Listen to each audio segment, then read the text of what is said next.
Mr. Isaac. Thank you for giving me an opportunity. I'm Poonam Kaur, and this is a question for all of you and asking just as a citizen. For a democracy to survive and thrive, we certainly need a strong opposition.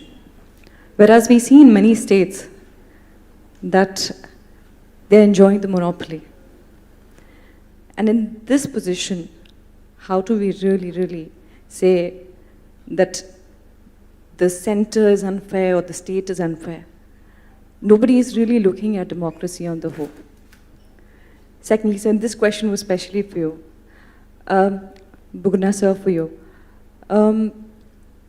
We have heard a lot of arguments about the center being unfair to South, and there have been arguments where, there's a lot of difference the way they behave.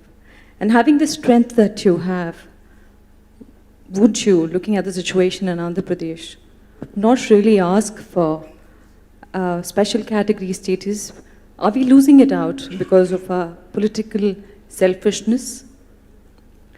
KTR sir, first I would like to thank you because on the 75 years of independence, when I went to Pochampally and I tweeted, you've actually released the pension for the weavers, and I really want to thank you for that. And I want to ask you, because you've been tweeting a lot about taxes, is it not true that state is also enjoying the taxes at the same time has the opportunity to abuse the center? Isn't it hypocrite? To you, sir, Dr. Tharoor. Sorry, last one. Dr. Tharoor, would you take the opportunity for a South Jodo Yatra so that the democracy survives? Thank you. So, we'll start with you and ask all of you to give a Well, I'll take Mr. Isaac's question first. The Fiscal Responsibility Budgetary Management Act that was enacted in 2003 has clearly, outlasted its, intent is what I would like to believe. Because for a growing economy, which is growing at 7, 8, 9%, and for a state like Telangana, which has grown at a CAGR of 15% over the last 8 years, you cannot look at debt as a burden. In fact, if you ask me, for a growing state, debt is a future investment if you're investing in capital expenditure. If you're investing in productive sector, if you're investing in a sector which is going to actually pay you back, then it's actually an investment, it's actually not a debt, first thing. The second thing is, in fact, Mr. Isaac would agree, when in 2003 the act was enacted by the UPA, it was envisioned that even the center would actually comply. But in the last 18 years, they've flouted it, they've amended it at least 18 times. Now, you can't have two set of rules, for both governments. The central government, while it talks about, debt GDP, debt GSDP, they keep pointing to us that, you're overshooting. They're at 60%, a state like Telangana is at 25%, but we still get told that, you're not behaving.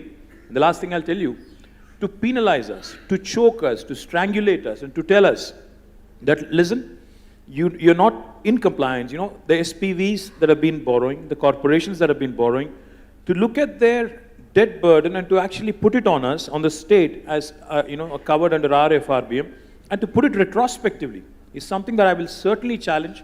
I will definitely, work with Mr. Isaac. I would definitely go to the highest court in the country, because it affects my state, it chokes my state, it chokes a growing state, and it's a travesty. So that's to Mr. Isaac's point.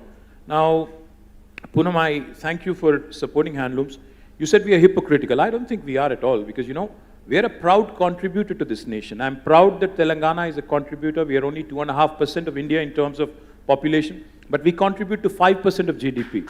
So अगर आज कोई bridge बन रहा है गुजरात में, महाराष्ट्र में, तमिलनाडु में या कहीं और, मुझे कोई उससे दिक्कत नहीं है, बट मुझे इसी बात से फर्क पड़ता है, this cultural political hegemony, कि हम देने वाले हैं, आप लेने वाले हैं, उस बात से मुझे फर्क पड़ता है, क्योंकि हम contribute कर रहे हैं, हम किसी के subservient नहीं है, किसी के subordinate नहीं है, तो इसीलिए मैं इतना ही कहता हूँ, अगर आप तेलंगाना आते हो दिल्ली से, आके thanks बोल के जाओ, आके यहाँ बिरयानी खाओ, ईरानी चाय पियो, बहुत अच्छी चाय है हमारी, तो बस you please behave in a respectable fashion. You cannot come here and tell us and dictate terms to us and basically tell us that we are not performing when we actually have done rather well. We have the largest per capita income in the country. When 2014 it was 1,24,000 rupees. Today it's 2,78,000 rupees. Our GSDP has risen by 130%. We have outperformed the union government on all benchmarks. So we have a right to decide our own priorities. In fact, I heard Tyaga said, speak in a TV where he has said, famously asked, in fact, he said, are you doing better than us that you actually dictate terms to us? So the point is, we're not being hypocritical. All we are saying is we're happy to contribute to the nation. We're more patriotic than you, but at the same time, do not, kind of impose, do not kind of, try and come here and tell us what to do and what not to do. Let us decide our priorities. Let us chart our own course. That's all I'm saying.